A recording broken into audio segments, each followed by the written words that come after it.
الحمد لآلہ والصلاة علی آلہا اما بعد فقد قال اللہ تبارک و تعالی وإنک لعلی خلق عظیم۔ آج یوم مبعث ہے رسالت مآب صلی اللہ علیہ وآلہ وسلم کی بعثت کا پہلا دن ہے۔ جو آیت میں نے آپ کے سامنے ہمیشہ تلاوت کرتا ہوں اخلاقیات کے لحاظ سے، یہ دوسری صورت میں ہے، سورہ نون والقلم، جس میں کہا گیا ہے قسم ہے دوات کی، قسم ہے قلم کی، قسم ہے سطروں کی۔ درمیان میں ایک آیت ہے، پھر کہا گیا ہے کہ رسول اعظم صلی اللہ علیہ وآلہ وسلم اخلاق عظیمہ کے درجے پر فائز ہیں، اور وہ اپنی امت کو، انسانیت کو اخلاق، اچھے کردار کی تربیت دینے کے لیے آئے ہیں۔ بعثت لأتمم مکارم الاخلاق، مجھے مبعوث اس لیے کیا گیا ہے کہ میں اخلاق کی بلندیوں تک اپنی قوم کو، کلمہ پڑھنے والوں کو پہنچا دوں۔ یہ دوسری صورت کا کلمہ تھا جو میں نے آپ کے سامنے عرض کیا۔ درمیان میں ایک چھوٹی سی چیز، ماشاءاللہ آپ بڑے اچھے لوگ ہیں، نماز با جماعت پڑھ رہے ہیں، لیکن جعفری صاحب کی اور کاظمی صاحب کی سربراہی میں ابھی تک ہمارے سپیکر کا سلسلہ ٹھیک نہیں ہو سکا۔ یہ دوسری رکعت میں ہمارے الیکٹریشن صاحب تشریف لائے ہیں، جلدی دوڑتے نماز کے لیے تو ان کو ٹائم نہیں مل سکا۔ قرآن مجید کی آیت ہے وَلَا تَجْهَرْ بِصَلَاتِكَ وَلَا تُخَافِتْ بِهَا، نماز کو اتنی بلند آواز سے نہ پڑھیں کہ شور ہو، تو انہوں نے دوسری رکعت میں آ کے اتنا بلند کر دیا کہ آپ ماشاءاللہ اتنی تعداد میں نماز پڑھا رہے ہیں۔ نماز ہی حقیقتاً خراب ہو گئی۔ اللہ کہتا ہے نہ کرو، لیکن وہ کہتے ہیں۔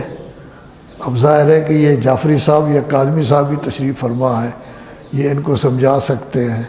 پہلے تو نماز میں اس کو شرکت تو کرنی چاہیے، نماز میں تو ہوتا ہی نہیں ہے، وہ ٹائم ہی نہیں ملتا۔ البتہ اولاد ان کی اچھی ہے، وہ آ جاتی ہے خود نماز میں، اور اگر آیا ہے تو اتنی اونچی آواز کر دی ہے کہ ساری نماز ہی خراب ہو گئی ہے۔ تو نماز کو صحیح کرنے کے لیے ضروری ہے کہ یہ دونوں بزرگ، ایک شیخ ہیں ایک سید ہے، اس کو کنٹرول کریں تاکہ یہ انجان آدمی ہو تو اس کو پتہ نہیں ہوتا کہ اس طرف کر دیا تو اونچا ہو گیا، ادھر کر دیا، لیکن وہ تو کام ہی اس کا یہی ہے، یہ کام نہیں ہونا چاہیے۔ تو دوسری آیت میں صورت میں آیا ہے وَإِنَّكَ لَعَلَىٰ خُلُقٍ عَظِيمٍ۔ آج چونکہ بعثت کا دن ہے تو تقریریں آپ نے سن لی ہیں، جشن رات بہت بڑا اچھا ہوا ہے، تبرک بھی کافی سارا تقسیم ہوا ہے، آپ لوگ بھی خوش ہوئے۔ لیکن یہ جتنے جشن بھی آپ مناتے ہیں یہ تبلیغ نہیں ہوتے۔ تبلیغ تو ہوتی ہے کسی کو تبلیغ کرے، کسی کے سامنے اہل بیت علیہ الصلوۃ والسلام کا تذکرہ کرے، آپ خود ہی ہوتے ہیں۔ تبرک بھی آپ خود تقسیم کرتے ہیں، کھاتے بھی آپ ہیں، خرچ بھی آپ ہی لوگ کرتے ہیں، سناتے بھی اپنے آدمی کو ہے۔ کبھی ایسا نہیں ہوا کہ اتنے بڑی بعثت تو سب کے لیے برابر ہے، دو چار اہل سنت ہی آپ کے دوست ہوتے ہیں تاکہ ہم سنا رہے ہیں کہ ہماری بعثت کیا ہوتی ہے۔ وہ لوگ تو صرف معراج مناتے ہیں، ہم بعثت کا تذکرہ کرتے ہیں۔ تو کم از کم تبلیغ تب ہو جب کوئی نہ کوئی برادران میں سے ہو، وہ تو ایک آدمی بھی برائے نام نہیں ہوتا۔ تو ظاہر ہے کہ یہ تبلیغ تو نہیں۔ پھر یہی ہے کہ چلو اچھی بات ہے کہ ہم جشن بھی منا لیتے ہیں، منہ میٹھا بھی ہو جاتا ہے۔ کبھی کبھی نان جو ہے وہ قیمے والے ہوتے ہیں، لوگوں کو مل جاتے ہیں، بڑے مہنگے ہیں، گھروں میں نہیں ملتے، چلو یہاں مل گئے، ہم نے تقسیم کیا، اچھا کیا، کھایا اچھا کیا، جشن پڑا اچھا کیا۔ لیکن اس کا جو فائدہ ہونا چاہیے کہ لوگوں کو اپنی طرف جذب کرے وہ اس کے اندر نہیں ہے۔ تو یہ بعثت کا آج پہلا دن ہے، اس میں پہلی وحی رسالت مآب صلی اللہ علیہ وآلہ وسلم پر آئی۔ اقرأ، پڑھے۔ اب پڑھنا کیا ہے؟ اس زمانے میں تو کوئی کتاب نہیں تھی، تورات تو تختیوں پر لکھی ہوئی تھی، وہ بہت بڑا صندوق ہوتا تھا جس میں وہ رکھتے تھے، وہ چند آدمیوں کو پتہ تھا، کسی اور کو پتہ ہی نہیں تھا۔ انجیل کے چند نسخے تھے جو بڑے بڑے پوپوں کے پاس ہوتے تھے، پادریوں کے پاس، لوگوں کے پاس تو کوئی نسخہ نہیں ہوتا تھا، تو کتاب تو تھی نہیں۔ تو جو کتاب آ رہی ہے اسی کے بارے میں کہا گیا ہے پڑھے۔ آج کل جو ہم کتابیں پڑھتے ہیں دین کے نام پر ہم پڑھ رہے ہیں، 10-12 سال کا کورس ہوتا ہے، تو یہ تو کتابیں اس وقت تو نہیں تھیں، یہ تو بعد میں علماء کرام نے لکھی ہیں۔ خداوند عالم ان کی عظمت کو ہم سلام کرتے ہیں، بڑی اچھی تھی۔ لیکن عالم کوئی بھی لکھے گا اس میں دونوں چیزیں ہوتی ہیں، صحیح بات بھی ہوتی ہے، غلط بات بھی ہوتی ہے۔ ہمارے ایک عالم گزرے ہیں جن کو کہتے ہیں علامہ ہلی، وہ واحد شخصیت تھے جن کا اجتہاد ہر وقت جاری رہتا تھا۔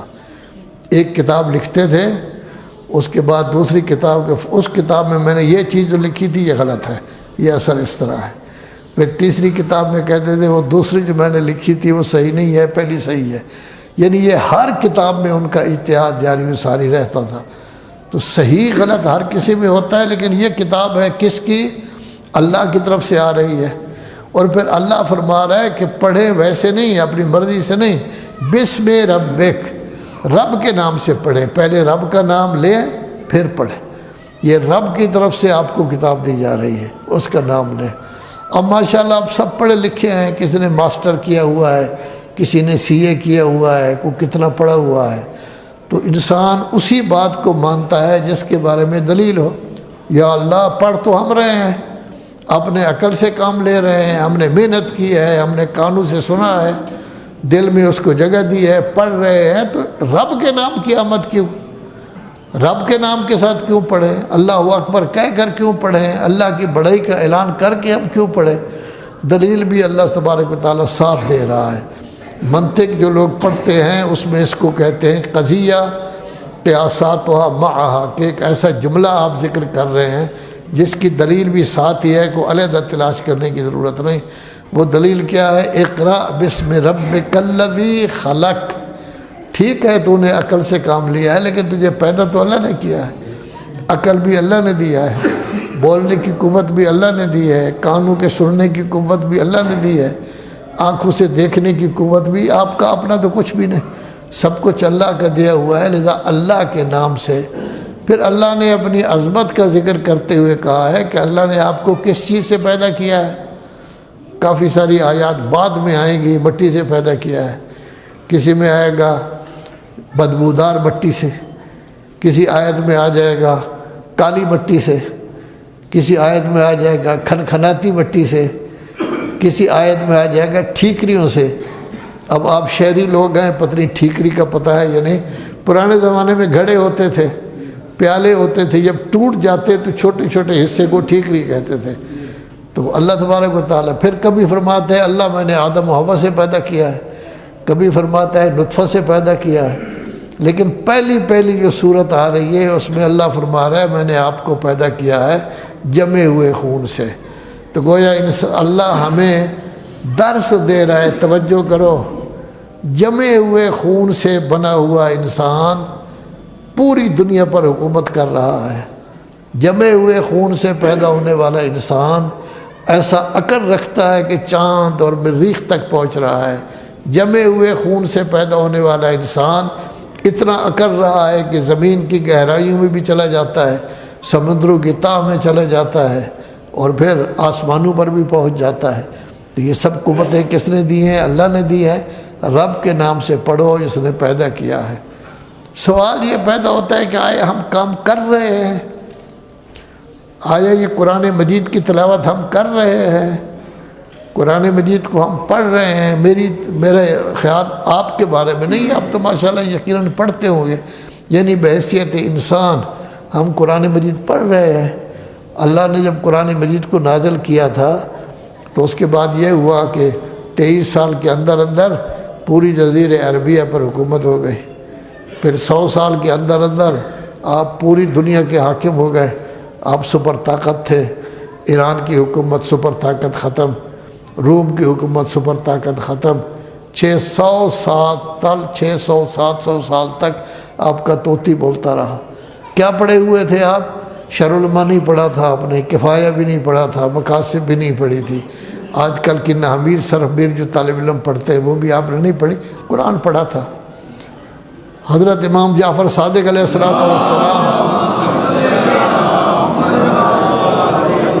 یونیورسٹی میں درس دیتے تھے. جابر بن حیان کو تیار کیا، مفضل کو تیار کیا، حشام کو تیار کیا، مختلف شعبوں میں مختلف شاگرد تیار کیے. جابر بن حیان کی وجہ سے لوگوں نے ترقی کی. آج وہ پہنچ گئے ہیں، مریخ تک پہنچ گئے ہیں، زحل تک پہنچ رہے ہیں. تو ظاہر ہے کہ وہ قرآن ہی تھا جس کو پڑھا کے جو ہے وہ آگے چلتے تھے. تو اللہ بھی یہی کہہ رہا ہے کہ پڑھو اس قرآن کو. یہ کس کو کہہ رہا ہے؟ رسول اللہ کو. ان کی توسط سے آپ کو بھی کہہ رہا ہے، مجھے بھی کہہ رہا ہے. ویسے جو دوسری صورت آئے گی سورہ مزمل، اس میں ہمیں مخاطب کر کے کہا گیا ہے فَقْرَؤُوا مَا تَيَسَّرَ مِنَ الْقُرْآنِ. جتنا وقت آپ کے پاس ہے، آپ ڈاکٹر ہیں، انجینئر ہیں، آپ افسر ہیں، آپ وزیر اعظم ہیں، آپ ماسٹر ہیں، رات دن مصروف رہتے ہیں، جتنا ٹائم ملتا ہے پڑھو ضرور. ہر روز پڑھو. اور پڑھنے کا مطلب کیا ہوتا ہے؟ جب بھی آپ کوئی چیز پڑھتے ہیں تو سمجھنے کے لیے پڑھتے ہیں. پہلی کلاس پڑھیں تب بھی ہر لفظ کو سمجھتے ہیں، دوسری کلاس پڑھیں تب بھی، انگلش پڑھیں ہر چیز کو آپ سمجھتے ہیں. اس بیچارے قرآن مجید کو بھی سمجھ کر پڑھنا چاہیے. فَقْرَؤُوا مَا تَيَسَّرَ مِنَ الْقُرْآنِ. جتنا پڑھ سکتے ہو. اسی آیت میں کہا گیا آپ مریض ہیں، جنگ ہو رہی ہے، جنگ میں تو آپ مصروف ہیں، اس وقت تو مشکل ہے، اس وقت چلو فَقْرَؤُوا مَا تَيَسَّرَ مِنَ الْقُرْآنِ. جتنا قرآن پڑھ سکتے ہو پڑھو. تو گویا کہ پہلی کتاب جس کو لاکھوں لوگوں نے یاد کیا، پہلی کتاب جس کے حصے کو صحابہ کرام سب کے سب نوٹ کرتے رہے. کسی نے کچھ لکھا، کسی نے کچھ لکھا، کسی نے کچھ لکھا. پہلی کتاب کہ اللہ تبارک و تعالیٰ نے اس کا اتنا خیال کیا کہ جب وحی ہوتی تھی تو رسول اللہ براہ راست آ کے صحابہ کرام کو نہیں بتاتے تھے، بلکہ گھر میں اگر ہوتے جہاں مولا کائنات موجود تھے سب سے پہلے لکھواتے تھے ان کو. پورا لکھ لیں آج یہ وہی آئی ہے، پھر مسجد میں جا کے سناتے تھے.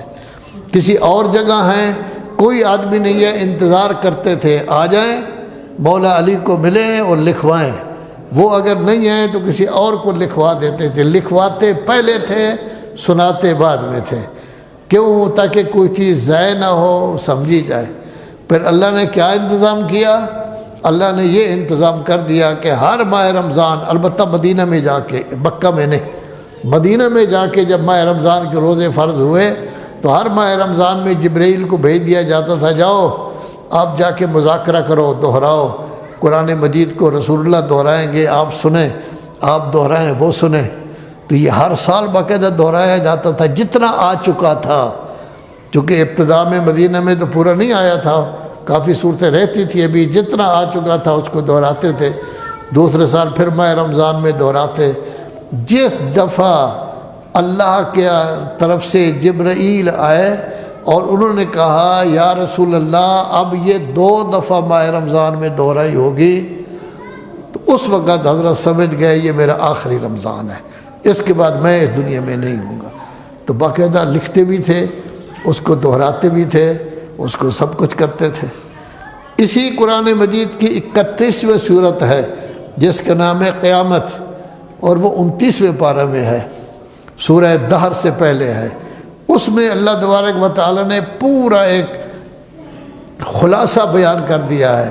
کیا فرماتا ہے اللہ تبارک و تعالیٰ؟ اِنَّا عَلَيْنَا جَمْعَهُ وَقُرْآنَهُ فَإِذَا قَرَأْنَاهُ فَاتَّبِعْ قُرْآنَهُ ثُمَّ إِنَّا عَلَيْنَا بَيَانَهُ.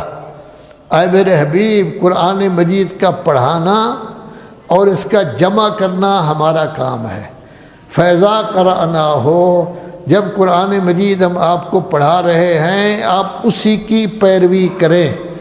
پھر اس آیت سے مراد کیا ہے؟ اِنَّا عَلَيْنَا بَيَانَهُ، مراد کا بیان کرنا بھی ہمارا کام ہے، لذا اللہ تبارک و تعالی نے ادھر قرآن بھیجا، مراد خود بیان کرنی ہے۔ پہلا معلم، استاد، یا جیسے جعفری صاحب کے زمانے میں کہتے تھے ٹیچر، اب عربی لفظ تو ختم ہو گئے ہیں نا، اب تو ٹیچر آ گیا ہے۔ تو استاد، معلم، ٹیچر کون تھے؟ اللہ کے رسول تھے۔ معلم اول کون تھے؟ اللہ کے رسول۔ لیکن اللہ کے رسول نے اس وقت تک اعلان نبوت نہیں کیا جب تک دوسری شخصیت نہ آ گئی جس نے قرآن مجید کی حفاظت کرنی ہے۔ وہ 10 سال کے ہوئے، پھر اعلان ہوا، پھر قرآن آنا شروع ہوا۔ تو حضرت خود معلم اول تھے، دوسرے معلم موجود ہیں۔ پھر انہی زمانے میں تیسرے امام حسن بھی آ گئے، امام حسین بھی آ گئے۔ تو گویا کہ معلم کا بھی بندوبست کیا، مطلب بیان کرنا بھی ہمارا کام، جمع کرنا بھی ہمارا کام۔ بہت سارے لوگوں نے جمع کیا ہے، آپ بھی تو چھپواتے ہیں نا قرآن مجید، کاغذات جمع کر کے چھپواتے ہیں۔ تو کرتے رہے لوگ، کرتے رہیں، لیکن اللہ کہتا ہے یہ سب کچھ ہم نے خود کر دیا ہے۔ ان کے زمانے میں تھا، اور پورے کے پورا قرآن 2 دفعہ مذاکرہ کیا گیا، کس کے ساتھ؟ جبرائیل کے ساتھ۔ تو اب یہ قرآن ایک کتاب ہے، اللہ کہتا ہے اس کو پڑھو، اس کو سمجھو، اس پر عمل کرو۔ اس کی حفاظت بھی ہمارا کام، اس کا بیان کرنا بھی ہمارا کام، اس کا پڑھانا بھی ہمارا کام، اس کا جمع کرنا بھی ہمارا کام۔ آیا یہ کتاب اچھی کتاب ہے؟ کیونکہ آپ طلبہ اکرام تو خیر آج ہیں ہی نہیں، تو آپ کتابیں پڑھتے ہیں، نا امیر سر امیر پڑھتے ہیں، سب کہتے ہیں اچھی، مولانا پڑھاتے بھی ہیں، یہ موجود ہیں، پڑھتے ہیں۔ تو آیا یہ قرآن اچھی کتاب ہے؟ اللہ کہتا ہے الحمدللہ الذی انزل علی عبدہ الکتاب ولم یجعل لہ عوجا۔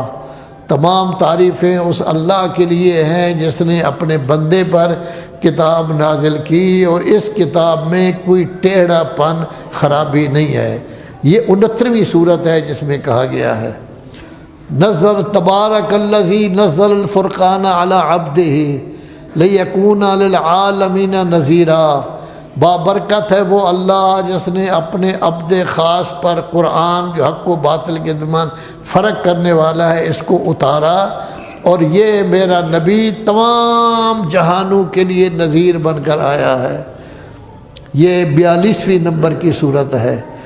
اللہ تبارک و تعالیٰ کہتا ہے لا یاتیہ الباطل من بین یدیہ ولا من خلفہ تنزیل من حکیم حمید۔ باطل نہ اس کے سامنے سے آ سکتا ہے، قرآن کے سامنے سے، نہ پیچھے کی طرف سے آ سکتا ہے۔ یہ قرآن اس ذات کی طرف سے آیا ہے جو حکیم بھی ہے اور تمام تعریفوں کی لائق بھی ہے۔ تو اللہ تبارک و تعالیٰ یہ فرما رہا ہے، اللہ تبارک و تعالیٰ یہ فرما رہا ہے ذالک الکتاب لا ریب فیہ، یہ وہ کتاب ہے جس میں کسی قسم کا شک نہیں۔ یہ 87ویں صورت جو ہے اس میں یہ پہلی آیت اس کی موجود ہے کہ اس میں کسی قسم کا کوئی شک نہیں۔ پھر یہ کتاب بھی ایسی ہے کہ اللہ نے چیلنج بھی دیا ہے، پہلے فرمایا اس جیسا قرآن پیش کرو، یہ 50ویں صورت میں ہے سورہ بنی اسرائیل میں۔ پھر فرمایا چلو 10 صورتیں پیش کر دو، سارا قرآن پیش نہیں کر سکتے، یہ عربی میں ہے۔ یہ 52 صورت ہے، 52ویں صورت سورہ ہود۔ پھر فرمایا چلو ایک چھوٹی سی صورت پیش کر دو، یہ 87ویں صورت ہے سورہ بقرہ۔ تو اللہ نے چیلنج بھی دیا ہے۔ تو معلوم ہوا اللہ کہتا ہے کتاب میری پڑھو، اور اللہ یہ کہتا ہے یہ کتاب ایسی ہے جس میں کوئی عیب بھی نہیں، کوئی نقص بھی نہیں، کوئی ٹیڑھا پن بھی نہیں۔ اللہ فرماتا ہے یہ میری کتاب کو پڑھو، اس میں کسی قسم کا کوئی شک نہیں ہے۔